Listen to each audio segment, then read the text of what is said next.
વાત જાપાનમાં જાદુની તો જાપાન પ્રવાસ અંતર્ગત નરેન્દ્ર મોદી આજે પોતાની ટીમ સાથે રાજધાની ટોક્યોથી ફાસ્ટ બુલેટ ટ્રેનમાં પ્રવાસ કરી હામામાસુ પહોંચ્યા, જ્યાં ગ્રાન્ડ હોટેલમાં તેમનું જાપાની પરંપરા મુજબ ભવ્ય સ્વાગત કરાયું.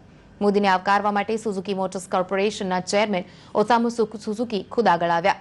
તેમણે મોદીને ઉત્સાહપૂર્વક આવકાર્યા. આ ઉપરાંત મોદીની આગતા સ્વાગતા માટે હામામાસુના મેયર અને કમિશનર પણ ઉપસ્થિત રહ્યા. જાપાની પરંપરા મુજબ મોદીના આગમન સમયે જ તેમને ત્યાં ગ્રીન ટી બનાવીને પીવડાવવામાં આવી, તો બીજી તરફ નરેન્દ્ર મોદી પણ જાપાની પરંપરાગત સ્વાગત લઈને ઉત્સાહિત જણાયા. મોદીએ ત્યાં બેસીને જ કોટા નામનું જાપાની વાદ્યયંત્ર પણ વગાડ્યું. હામામાસુ પહોંચેલા મોદીના માનમાં ઓસામુ સુઝુકીએ લંચનું આયોજન કર્યું હતું. આ બંને મહાનુભાવોએ સાથે લંચ કર્યું, જેમાં ભારતમાં સ્થાપિત ઉદ્યોગ અંગે ચર્ચા કરાઈ. આ મુલાકાત દરમિયાન ઓસામુ સુઝુકીએ મોદીનો આભાર માન્યો. સુઝુકીએ જણાવ્યું કે મોદીની મદદના કારણે જ કંપની ગુજરાતમાં નવા પ્લાન્ટની સ્થાપના કરી શકી. ઓસામુ સુઝુકીએ વધુમાં કહ્યું કે તેઓ ગુજરાતથી 500 કર્મચારીઓને જાપાન લાવશે, જ્યાં તેમને તાલીમ આપવામાં આવશે અને ત્યારબાદ ગુજરાત પ્લાન્ટમાં કામ કરવા માટે પરત મોકલાશે. સુઝુકીએ ગુજરાતના વખાણ કરતા જણાવ્યું કે તેઓ ગુજરાતથી ખૂબ પ્રભાવિત છે અને અન્ય ઉદ્યોગગ્રહોને પણ ગુજરાતમાં રોકાણ કરવાની સલાહ આપશે. તેમણે કહ્યું કે જ્યારે પણ તેઓ ગુજરાત આવશે ત્યારે તેમની સાથે અન્ય ઉદ્યોગકારોને પણ ગુજરાતમાં રોકાણ કરવા માટે લઈને આવશે.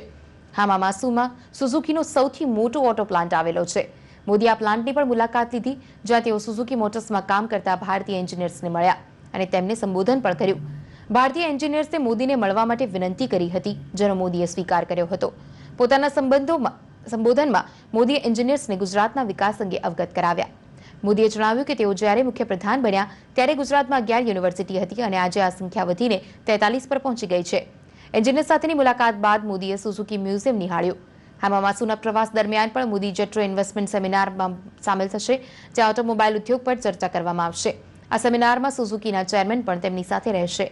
સેમિનારમાં જાપાનના અન્ય ઉદ્યોગગૃહોના પ્રતિનિધિઓ પણ હાજર રહેશે, જે પછી Modi chamber of commerce of ઇન્ડસ્ટ્રીઝના સ્થાનિક હોદ્દેદારોને મળશે.